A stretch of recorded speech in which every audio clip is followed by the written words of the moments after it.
नमस्कार मित्रों, मैं डॉक्टर मुकेश एक बार फिर से आप सभी दर्शकों का हार्दिक अभिनंदन करता हूं आपके चैनल एस्ट्रो नक्षत्र 27 पर। और आज मैं आपके सामने उपस्थित हुआ हूं मेष राशि के जातकों के लिए आने वाले अप्रैल महीने का संपूर्ण भविष्य फल और मार्गदर्शन को लेकर। दोस्तों, अभी अभी आप सभी मेष राशि के जातकों के जीवन में 30 वर्षों के बाद एक बहुत ही महत्वपूर्ण परिवर्तन हुआ है। और यह परिवर्तन हमारे 9 ग्रहों में सबसे क्रूर और मुख्य माने जाने वाले कर्म फलदाता शनिदेव का परिवर्तन है, जो कि 30 वर्षों के बाद आप सभी मेष राशि के जातकों के लिए आपकी जन्म चंद्रमा से 12वें भाव में वो प्रवेश कर चुके हैं। यानी कि 29 मार्च से ही रात के 11:01 से आप चढ़ती हुई 7:30 के अंतराल में आ गए। अब दोस्तों, 7:30 एक ऐसा वर्ड है जिसे सुनकर कोई भी इंसान कहीं ना कहीं मन से अपने आप को डरा हुआ महसूस करने लगता है कि पता नहीं मेरे जीवन में क्या होने वाला है। लेकिन दोस्तों, अप्रैल के महीने में कोई ज्यादा गोचर नहीं है, सिर्फ 2 गोचर हैं। आपके राशि के स्वामी मंगल देव का गोचर और ग्रहों के राजा सूर्य देव का गोचर। इसके अलावा कोई भी परिवर्तन नहीं है। शनिदेव का परिवर्तन ऑलरेडी 29 मार्च को हो चुका है। आज मैं इस वीडियो में आपके लिए लेकर आया हूं अप्रैल महीने का भविष्यफल आपकी जन्म चंद्रमा के आधार पर। लेकिन अप्रैल महीने के भविष्यफल को बताने के पहले यह जानना बहुत जरूरी है कि आप 7:30 के अंतराल में तो आ गए, और जब शनिदेव ने 7:30 का प्रारंभ किया तो वो अस्त अवस्था में थे। पूरे अप्रैल में 1 अप्रैल से लेकर 30 अप्रैल तक का जो शनिदेव का सफर होगा वो उनकी इनिशियल डिग्रीज पे होंगे, और ज्योतिष शास्त्र के अनुसार उनकी अवस्था होगी मृत अवस्था। अस्त अवस्था में प्रवेश करेंगे अप्रैल में आप। 2-3 दिनों के बाद वो उदित तो हो जाएंगे, लेकिन डिग्री वाइज वो डेड रहेंगे, यानी मृत अवस्था में रहेंगे। दोस्तों, इसके बड़े मायने हैं। शनिदेव जो आप मेष राशि के जातकों के लिए जन्म चंद्रमा के आधार पे आपके दशमेश यानी करियर के नियंत्रण करता होते हैं, और आपके इनकम यानी एकादश भाव के नियंत्रण करता होते हैं। यानी कि आप जो भी कार्मिक रूप से करेंगे, जीवन यापन के लिए करेंगे, प्रतिष्ठा कमाने के लिए करेंगे, प्रमोशन पाने के लिए करेंगे, लाभ कमाने के लिए करेंगे, उन सब का नियंत्रण किसके पास है? शनिदेव के पास।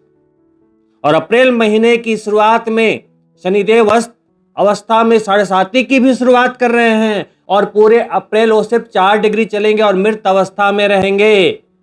तो करियर के स्वामी मृत अवस्था में हैं, समझ गए? आपके लाभ के स्वामी मृत अवस्था में हैं, और उनकी स्थिति कहां है? व्यय के भाव में। अगर मैं इस चैप्टर को छोड़ दूं और सिर्फ 2 गोचरों की बात कर दूं कि अप्रैल में आपको ये मिल जाएगा, ये मिल जाएगा, ये मिल जाएगा, तो शायद मेरी सारी बातें जो मैं भविष्यफल के रूप में बताऊंगा सारी गलत हो जाएंगी। तो मैं आपको किसी भी गलतफहमी में नहीं डालना चाहता, क्योंकि अप्रैल का महीना बहुत ही क्रूशियल होने वाला है। क्योंकि आप मेष राशि के जातकों के लिए सप्ताह के पहले ही चरण में आपके 12वें भाव में पंचग्रही योग बनेगा। पंचग्रही योग का मतलब है कि 5 ग्रह एक साथ रहेंगे तो वहां कुछ योगा योग भी बनेंगे और कुछ दुर्योग भी बनेंगे। और 5 ग्रह हैं तो अलग अलग भावों के नियंत्रण करता वहीं होंगे एक जगह पे। तो जब एक साथ कुंडली के 5 ग्रह एक साथ हो तो एक ही भाव में रहने के कारण वो उसका केंद्र बिंदु हो गया, एपी सेंटर।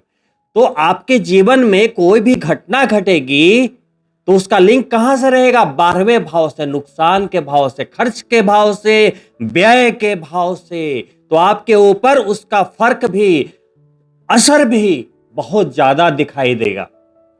अगर आप सतर्क नहीं रहे तो अप्रैल के महीने में कहीं ना कहीं आप गंभीर स्थिति में आ सकते हैं। मैं आपको बिल्कुल नहीं डरा रहा, आपको सावधान कर रहा हूं। दोनों बातों में अंतर है। अभी बारी बारी से मैं सारे राज खोलूंगा। अप्रैल में होने वाले और परिवर्तनों की बात करूं उससे पहले शनि देव का चैप्टर मैं पहले क्लोज कर लूं। जैसा कि मैंने बताया कि अप्रैल के महीने के प्रारंभ में ही आप 7.5 के अंतराल में आ जाएंगे। 7.5 में आने का मतलब है सिंपली शनिदेव का गोचर इतने करीब वाली डिग्री पे हो चुका है जिसे हम मानसिक दबाव की स्थिति कह सकते हैं। और जब आप दबाव में होते हैं तो गलतियां करते हैं।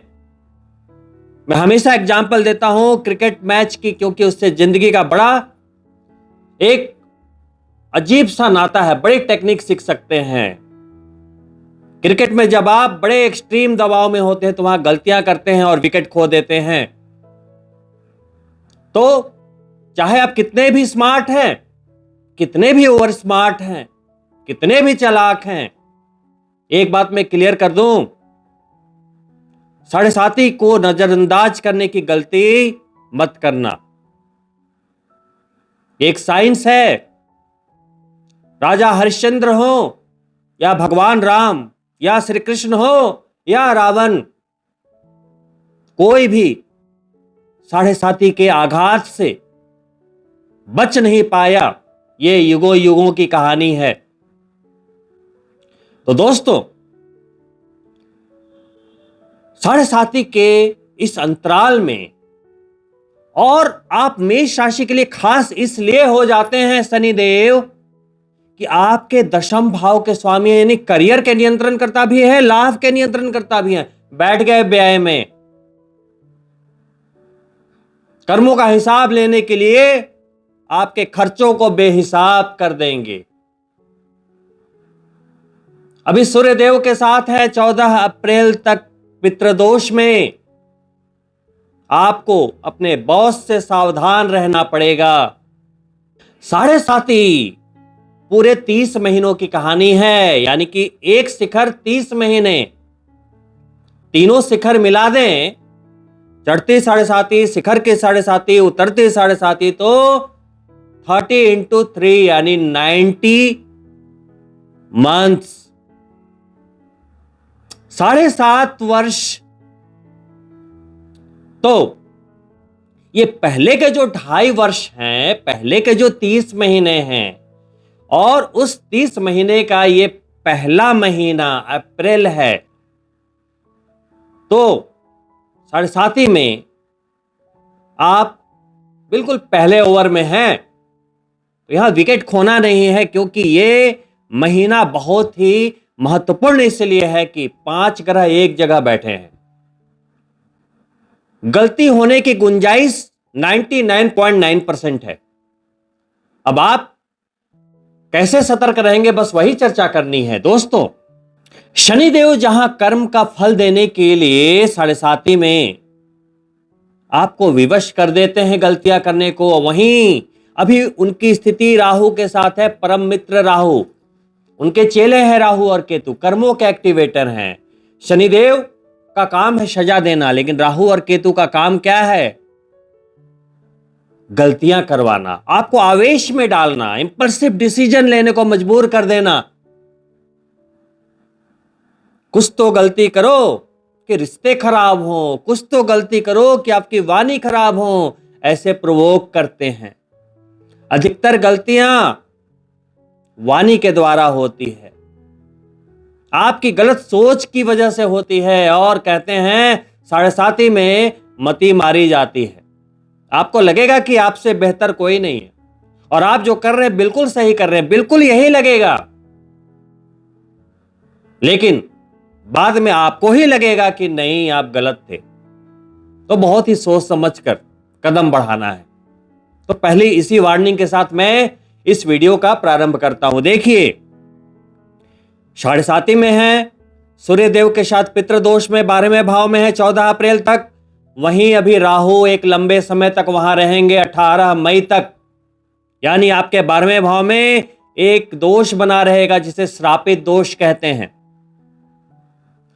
दोस्तों, 12वें भाव में पितृदोष, 12वें भाव में श्रापित दोष, 12वें भाव से साढ़े साती का प्रारंभ। 3 बातें बता दी मैंने आपको।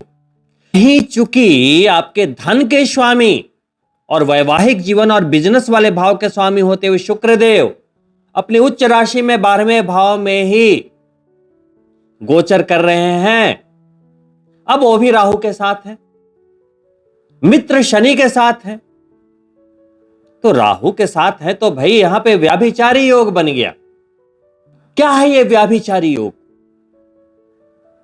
शुक्र आपको प्रोवोक करेगा कि आप कुछ अनैतिक कार्य करें, कुछ ऐसे योगायोग बनाएगा, आपको कुछ ऐसे अवसर देगा कि आपके चरित्र का हनन हो जाए, आपके कदम डगमगा जाए। और जैसे ही आपके कदम डगमगाए, शनिदेव तो खड़े हैं आपको सजा देने के लिए।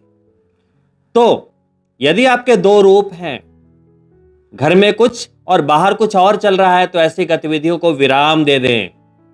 पहली चेतावनी, अभी व्याभिचारी योग है और ये मई के अंत तक बहुत तगड़ी वाली बनी हुई है। वहीं इसका एक फायदा भी है, चूंकि धनेश है और राहु के साथ है, तो विदेश से धन आने के योगायोग को निर्मित कर रहे हैं। व्यापार के स्वामी है, राहु के साथ है, तो विदेश में यदि आप व्यापार करते हैं तो विदेश से धन आने के संकेत व्यापार में भी बना रहे हैं। अगर आपके स्पाउस का संबंध विदेश से है तो उन्हें लाभ अवश्य मिलेगा। स्पाउस की बात कर रहा हूं, पति है तो पत्नी, पत्नी है तो पति। साथ ही सूर्यदेव वहां है। सूर्यदेव कौन है? आप मेष राशि के जातकों के लिए पंचमेश, संतान, प्यार और शिक्षा। तो भले ही ग्रहण दोष बन रहा है वहां पे, लेकिन सूर्यदेव अपनी उच्च राशि की ओर जा रहे हैं। मेष राशि, आपकी जो मेष राशि है उस सूर्यदेव के लिए उच्च राशि है। 14 अप्रैल को उच्च के हो जाएंगे। सूर्यदेव 14 तारीख के पहले आउट ऑफ 30, कोई भी ग्रह की जो क्षमता होती है रश्मियों में नापी जाती है। एक ग्रह की जो रश्मि होती है, उच्चतम रश्मि होती है 3030। 14 अप्रैल के पहले सूर्यदेव की रश्मि आउट ऑफ 30 14.5 के आसपास रहेगी, यानी 50%। यह भी बहुत होता है। तो यहां पे राहु के साथ ग्रहण दोष तो बना रहे हैं, लेकिन सूर्यदेव चूंकि ज्यादा बलवान हैं, राहु उसको ज्यादा प्रभावित नहीं कर पाएगा। फिर भी थोड़ी सी सावधानी रखनी है 14 अप्रैल के पहले। क्या सावधानी रखनी है? देखिए, यहां फायदे भी हैं और थोड़ी सी सावधानी रखनी है। फायदा क्या है? अगर आप मेष राशि के, तो आपकी संतान विदेश जा सकती है। शिक्षा के भाव के स्वामी है, 12वें भाव में है, तो विदेश शिक्षा के लिए जा सकती है, नौकरी के लिए जा सकती है। अगर आप विदेश में है संतान, तो वहां उसको सफलता की प्राप्ति और बड़े सफलता की प्राप्ति हो सकती है। सरकार के साथ है, राजनीति में है, बड़े पावर वाले पोस्ट में है, यहां पे बड़ी उपलब्धियां मिल सकती हैं। लेकिन चूंकि प्यार वाले भाव के स्वामी है, वहां ग्रहण दोष में भी है, पितृदोष में भी है। तो जब ग्रहण दोष और पितृदोष का सृजन एक साथ होता है तो कहते हैं बनते काम बिगड़ते हैं। आपका कार्य लगेगा 99% बन चुका है, चाहे बिजनेस का काम हो, चाहे नौकरी से रिलेटेड कुछ बढ़िया काम हो, या प्यार का मामला हो, या एजुकेशन का मामला हो, या तो कोई भी कार्य का मामला हो, लगेगा वाह, बात तो बन गई है 99%। लेकिन अचानक से ओ बिल्कुल पीछे आ जाएगा मामला। या यूं कहें तो वो कार्य कुछ देर के लिए टल जाएगा यदि आपकी पत्रिका में भी सूर्य कमजोर है, या आपकी पत्रिका में ग्रहण दोष है या पितृ दोष है। तो थोड़ी सावधानी रखनी है। तो सावधानी क्या रखनी है 14 अप्रैल के पहले? क्योंकि रश्मि उनकी आधी रहेगी, गायत्री मंत्र करते रहे, सूर्य को जल देते रहे। पत्रिका में सूर्य खराब है तो सूर्य के दान करते रहे, जैसे 1.25 किलो गेहूं का दान कर दिया हर रविवार को, या घी का दान कर दिया। सूर्य पीड़ित है तो इसका असर आत्मा पे होता है, आत्मविश्वास पे होता है, मान सम्मान पे होता है। तो मन से बहुत ही स्ट्रांग रहें, आत्मविश्वास से भरे रहें, कमजोर ना पड़ें। 7.5 के दबाव को दिमाग से निकालने का प्रयास करें। मन से आप जितने स्ट्रांग रहेंगे सूर्य मजबूत होते चले जाते हैं, और मन से कमजोर पड़ेंगे तो सूर्यदेव आपको खराब फल देने लगते हैं। कहते हैं ना कि पितृदोष है या ग्रहण दोष है, तो ये जो स्थिति 14 अप्रैल के पहले बन रही है, तो अगर बॉस या एडमिनिस्ट्रेशन से कोई भी वाद विवाद की स्थितियां थी, वहां बहुत सावधानी रखनी पड़ेगी, नहीं तो नौकरी से हाथ धो बैठेंगे। 7.5 का भी समय है, समझ के रहिए। 14 अप्रैल के पहले की बात कर रहा हूं, लेकिन 14 अप्रैल के बाद स्थितियां बिल्कुल बदल जाएगी। सूर्यदेव आ जाएंगे मेष राशि में, पहले भाव में, अग्नि तत्व राशि में, लेकिन मित्र राशि में। ग्रहण दोष समाप्त हो जाएगा, पितृ दोष भी समाप्त हो जाएगा। कन्फ्लिक्शन बिल्कुल क्लियर। अचानक से उनकी रश्मि 14.5 से बढ़ के 29.5 तक आ जाएगी। अचानक से 14 अप्रैल के बाद बिगड़ती बाजी आपके हाथों में आ जाएगी। आप जहां हार रहे थे जीत जाएंगे, लेकिन सावधानी कब तक रखनी है? 14 अप्रैल तक। एस्ट्रोलॉजी होती ही इसीलिए है। 14 अप्रैल के पहले मामला बहुत खराब है, 14 अप्रैल के बाद मामला बिल्कुल बदल गया। ये वैसी ही बात हो गई कि 14 अप्रैल के पहले आपके सामने बहुत ही खतरनाक बॉलर है, जहां ही चूक हुई विकेट उड़ जाएगा। और 14 अप्रैल के बाद आपके सामने ऐसा बॉलर आने वाला है जो लॉलीपॉप बॉल डालता है, और आप हर बॉल पे सिक्सर मार सकते हैं, है ना, अगर आपके अंदर काबिलियत है तो चलिए और कुछ बात करते हैं। 14 अप्रैल को अप्रैल के सबसे महत्वपूर्ण गोचर के रूप में मेष संक्रांति के दिन सूर्यदेव आपके लगन में आएंगे, लेकिन उसके पहले अप्रैल में एक और परिवर्तन होना है, जो आपके राशि के स्वामी का परिवर्तन है। आपके राशि के स्वामी अभी अपने दिग्बली भाव, तृतीय भाव में, पराक्रम के भाव में गोचर कर रहे हैं, जिससे कि आपकी निर्णायक क्षमता बनी हुई है। जीवन में अगर आप कोई भी निर्णय करना चाहते हैं तो अभी आप कर पाएंगे। यह स्थिति 3 अप्रैल को ही बदल रहे हैं। तीसरे भाव से चौथे भाव में चले जाएंगे, चतुर्थ भाव, प्रॉपर्टी के भाव में। प्रॉपर्टी के भाव में मंगल जाएंगे तो प्रॉपर्टी के काम तो बनाएंगे, रियल एस्टेट से जुड़े हुए लोगों को लाभ की प्राप्ति भी कराएंगे। लेकिन एक बात बहुत ही ध्यान रखने वाली है, चतुर्थ भाव में जाएंगे, कर्क राशि में जाएंगे, और वो उनकी नीच राशि होती है। अभी बताया कि किसी ग्रह की क्षमता अगर रश्मियों में नापे तो उच्चतम 30 और न्यूनतम 0 होती है, तो वो 0 पे चले जाएंगे। हैं कौन? आपके स्वास्थ्य के स्वामी, सर्वे सर्वा आपके स्वामी, राशि के स्वामी, अष्टम भाव के स्वामी, अचानक होने वाली घटनाओं के भाव के स्वामी, आपके शरीर का ब्लड, आपकी गर्मी, आपकी मानसिक उग्रता, बल, आपका पावर हाउस मंगल जब 0 पे जाएंगे तो कहीं ना कहीं आप अपने आप को कमजोर महसूस करेंगे, सब कुछ होते हुए भी। निर्णायक क्षमता अचानक कमजोर होती दिखेगी। तो ऐसे में क्या करना है? 2 महीने के लिए ये स्थिति लगभग बनी रहेगी, तो मंगल देव के बीज मंत्र पकड़ ले, ओम क्राम क्रीम क्रोम श भौमाय नमः। कितना करें? कम से कम 3 माला, इसके नीचे काम नहीं चलेगा। किस माला से करें? रुद्राक्ष की माला से करें। कब से करें? यथाशीघ्र प्रारंभ कर दें। जब नीच का मंगल चतुर्थ भाव में आता है तो उन लोगों को तकलीफ होती है जो चतुर्थ के मांगलिक हैं, या सप्तम के मांगलिक हैं, या लगन के मांगलिक हैं। चतुर्थ भाव में जाएंगे तो चौथी दृष्टि वैवाहिक जीवन के भाव पर आपके स्पाउस पर जाएगी। 2 ख्याल रखना है, नीच का मंगल दृष्टि दे रहा है, आपके स्पाउस में अचानक से गुस्से की वृद्धि हो सकती है, वाद विवाद बढ़ सकते हैं। पहले से अगर आपका वैवाहिक जीवन कहीं ना कहीं बाउंड्री लाइन पे चल रहा है, कुछ वाद विवाद है, तो वहां पे वाद विवाद बढ़ने की गुंजाइश रहेगी। तो आपको सब्र से काम लेना पड़ेगा।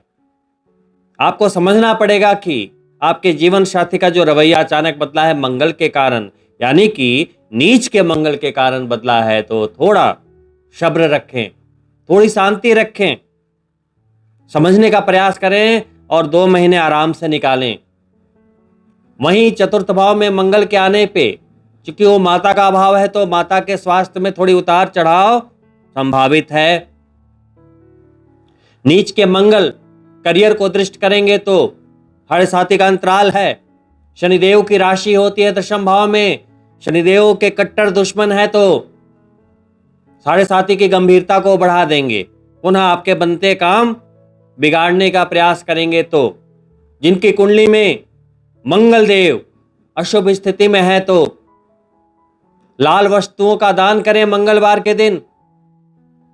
कुंडली के अनुसार मंगल देव अशुभ है तो लाल कपड़े ना पहने, 2 महीने तक परहेज करना पड़ेगा थोड़ा।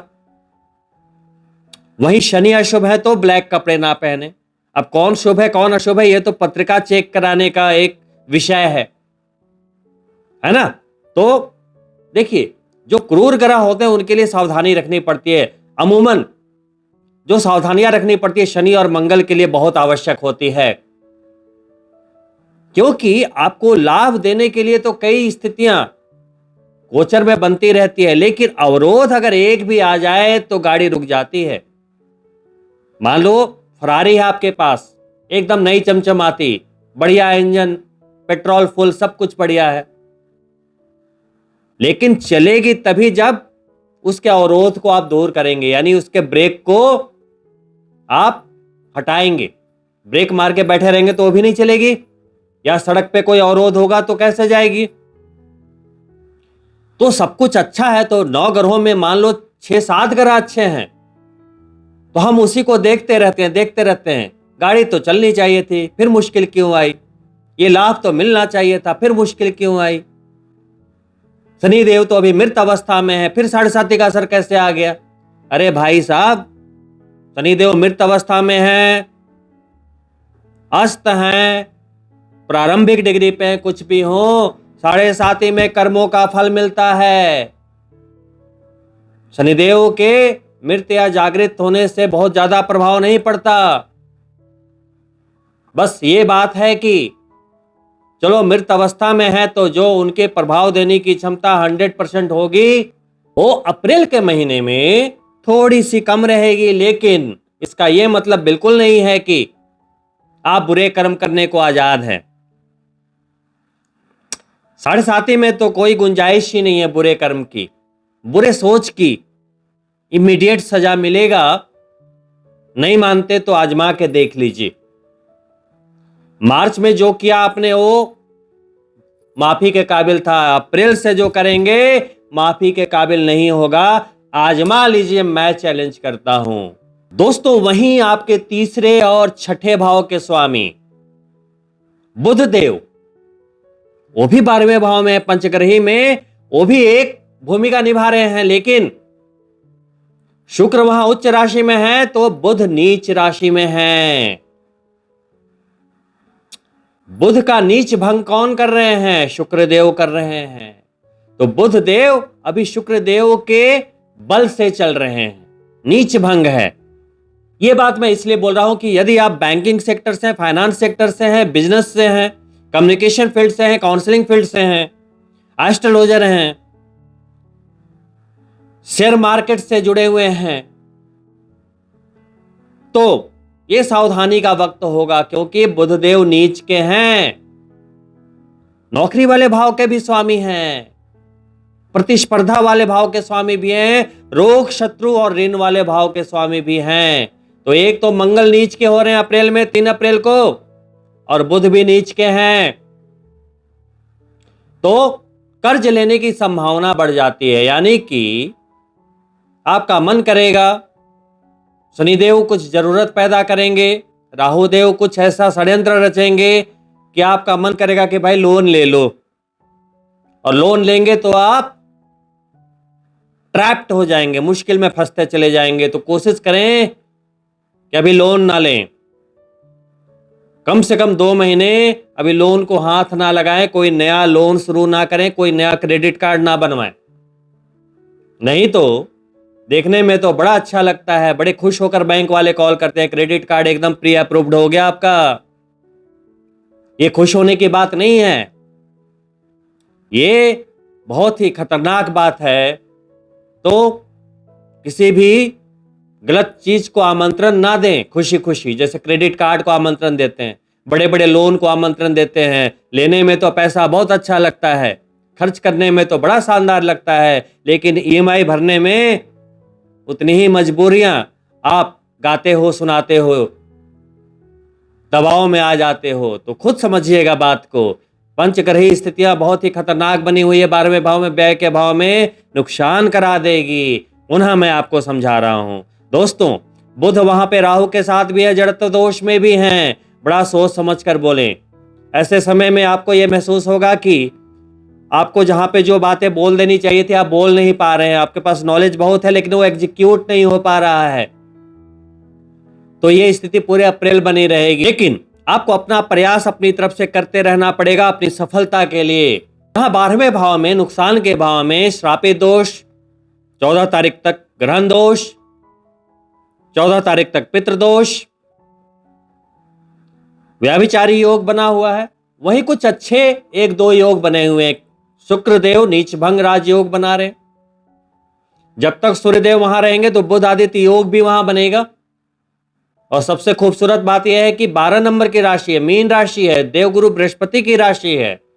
तो सूर्यदेव 12वें भाव में भी रहेंगे तो मित्र राशि में है एटलीस्ट।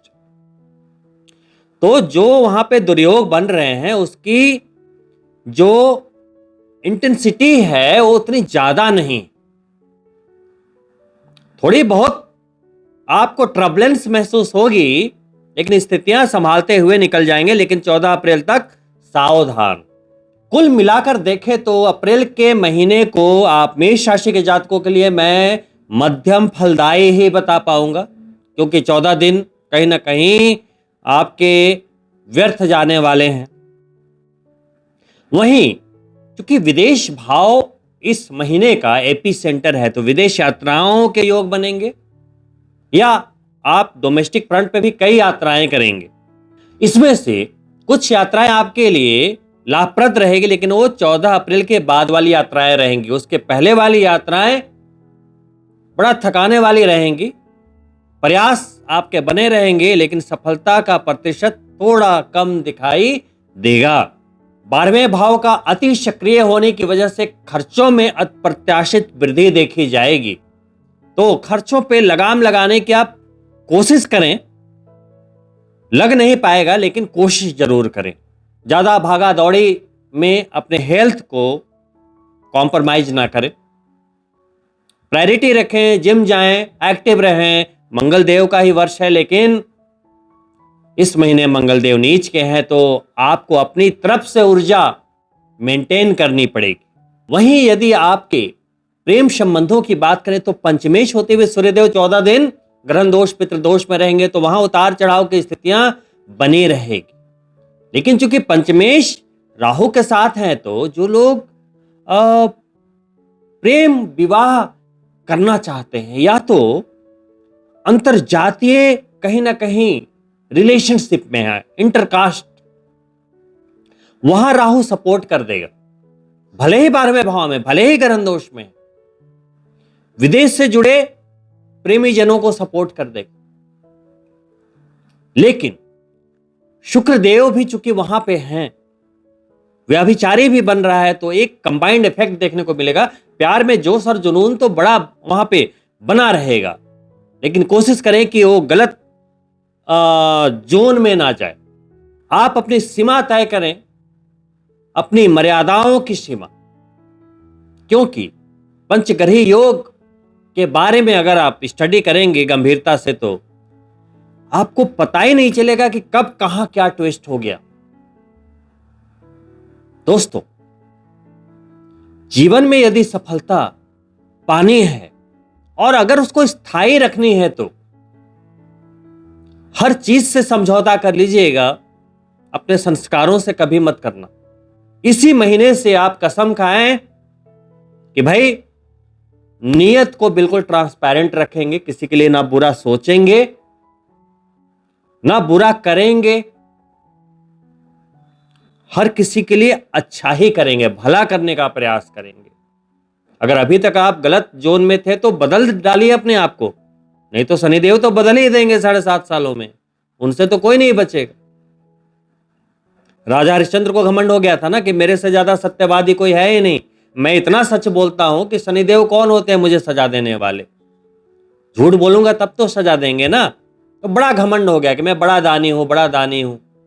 शनिदेव ने ले ली परीक्षा और वही उनका घमंड जो है उनको ले डूबा, राजपाट सब चला गया और इतनी कठिन परीक्षा हुई कि युगों युगों तक उनकी कहानी हर कोई जानता है। तो हम एक नॉर्मल से जॉब में हैं, 5-10 लाख रुपए महीने का कमा रहे हैं, एक छोटा सा बिजनेस ऑपरेट कर रहे हैं, 50 लाख करोड़ रुपए महीने के कमा रहे हैं, तब भी घमंड हो जाता। अरे घमंड करो तो इंसानों के बीच ही रहने दो उसको, इतना घमंड मत करो कि भगवान के ऊपर चले जाओ। अरे शनिदेव भी कुछ नहीं है, ये सब कुछ नहीं होता है ना, भगवान क्या करेंगे, जो किया मैंने किया, अहम। तो घमंड तो रावण को भी ले डूबा, वहां भी शनिदेव की कहानी है। क्या क्या बताऊं आपको, राम से लेकर युधिष्ठिर, अर्जुन, युगों युगों तक हर जगह शनिदेव की कहानियां हैं।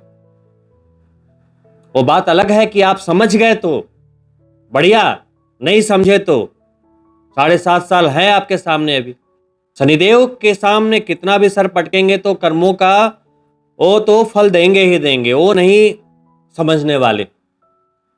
कितना भी आप पीपल में जल चढ़ा दो, कितना भी तेल चढ़ा लो, कितना ही दीपक जला लो, लेकिन अगर आपके कर्मों में फॉल्ट है तो कुछ नहीं हो पाएगा। कितने भी शनिवार कर लो आप, कितने भी पूजा पाठ कर लो, लेकिन अगर आप हनुमान जी की भक्ति कर लेते हैं तो यहां शनिदेव नतमस्तक हो जाएंगे। क्यों?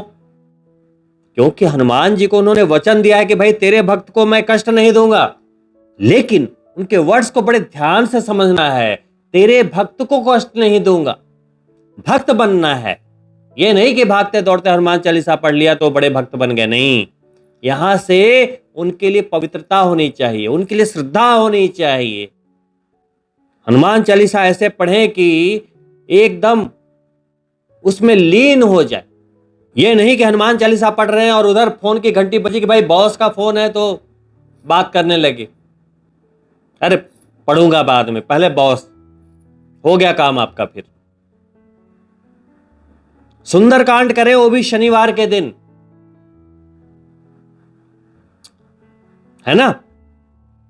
और ये दो काम तो करें ही करें, सुंदरकांड और हनुमान चालीसा। हनुमान चालीसा प्रतिदिन करने वाले तो 11 बार भी करते हैं प्रतिदिन, तो हनुमान चालीसा कम से कम 1 बार तो प्रतिदिन, और शनिवार को सुंदरकांड। घर में शमी का पौधा होना चाहिए, यदि 7:30 चालू हो गई तो हर शाम में तिल का तेल डालकर दीपक जलाएं।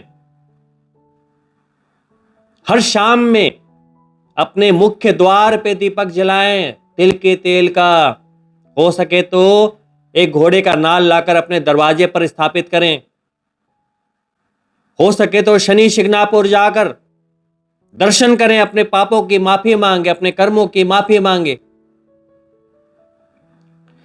श्री कृष्ण जी की भक्ति करते रहें। ओम नमो भगवते वासुदेवाय, ओम नमो नारायणाय, नारायण नारायण ये अपनी जबान पर बिठा ले, क्योंकि शनिदेव श्री कृष्ण भगवान के दास हैं, उनके उपासक हैं। तो आप चाहे विष्णु भक्ति करें या नारायण नारायण बोले या जगन्नाथ भगवान बोले या तिरुपति भगवान जी बोले या श्री राम बोले, श्री कृष्ण बोले, सब उन्हीं के नाम है। एकादशी का व्रत बहुत ही पुण्य फलदायी है। साढ़े साती के दौरान ये जो सारे उपाय बता रहा हूं उसमें जितने हो सके कर लीजिए। पीपल में जल भी चढ़ाइए, लेकिन यहां से पवित्र रहिए। यहां से अपवित्र रहेंगे, पीपल में जल चढ़ाएंगे तब कुछ नहीं होगा। कर्म खराब रहेंगे, शनिदेव को तेल का कितना भी अभिषेक कर लेंगे कुछ नहीं होगा। तो करिए सब कुछ, लेकिन यहां से भी ट्रांसफॉर्म हो जाइए।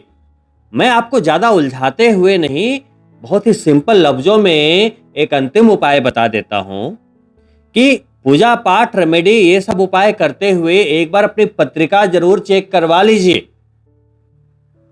वहां देख लीजिए कि शनिदेव शुभ हैं कि नहीं। अगर शुभ हैं तो साढ़े साती में ज्यादा तकलीफ नहीं होगी। अगर शुभ है तो यह देखें कि कमजोर तो नहीं है, क्योंकि शास्त्रों में लिखा है कि कमजोर शनि दुखों को बढ़ाता है, मजबूत शनि सुखों को बढ़ाता है। तो पहले देखें कि शनि शुभ हैं तो पहली अच्छी बात हो गई। फिर देखें कि कमजोर तो नहीं है। एक रश्मि होती है 30, वहां देखिए कि आपकी पत्रिका में 1 लिखा है, 2 लिखा है, 5 लिखा है, 10 लिखा है, 15 लिखा है, 20 लिखा है, 25 लिखा है या 30 लिखा है। अगर 10 के नीचे है पावर तो शनि को मजबूत कीजिए, तो साढ़े साती में भी आप रंग से राजा बन जाएंगे। लेकिन उसको मजबूत करने के लिए पहले कुंडली देखनी पड़ेगी। कमजोर होंगे तो हो सकता है आपको नीलम धारण करना पड़े। इसके अलावा फिर आप शनि के बीज मंत्र करके शनि को मजबूत कर सकते हैं। ओम प्राम प्रीम प्रौम शनिश्चराय नमः। लेकिन इसके लिए कम से कम आपको 6 महीने तक निरंतर जाप करने की आवश्यकता होगी, 5 माला प्रतिदिन। इतना आसान नहीं होता है शनि के फ्रीक्वेंसी को बढ़ाना। वहीं ये देखना भी बहुत ही जरूरी होगा पत्रिका में कि शनिदेव कोई दोष तो नहीं बना रहे हैं, कहीं सूर्यदेव के साथ पितृदोष में तो नहीं बैठे हैं, राहु के साथ श्रापित दोष में तो नहीं बैठे हैं, कहीं वक्री होके तो नहीं बैठे हैं। अब मान लो कि आपकी पत्रिका में शनिदेव अशुभ हैं, सप्तमेश है, अष्टमेश है या षष्ठेश है, सप्तमेश है, ऐसी स्थिति में साढ़े साती में गंभीरता बढ़ जाएगी फिर।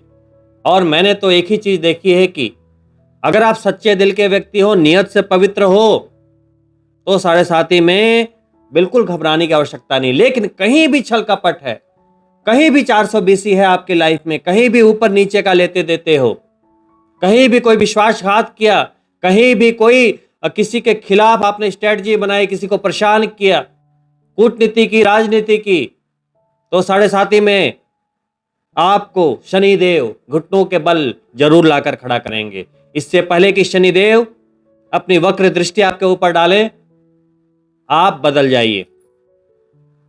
तो दोस्तों, इन्हीं शुभकामनाओं के साथ कि अप्रैल का महीना आप सभी मेष राशि के बंधुओं के लिए बहुत ही शुभ बीते, मैं आपसे अनुमति चाहूंगा। और आपसे अनुरोध है कि यदि आपको यह वीडियो पसंद आया है तो लाइक करना ना भूलें, साथ ही अपने मित्रों के लिए शेयर करें ताकि वो भी लाभान्वित हो।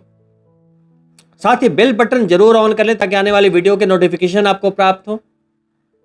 और हो सके तो कमेंट बॉक्स में जय शनिदेव अवश्य लिखें। बहुत जल्द मिलता हूं दूसरी वीडियो में, तब तक के लिए नमस्कार मित्रों।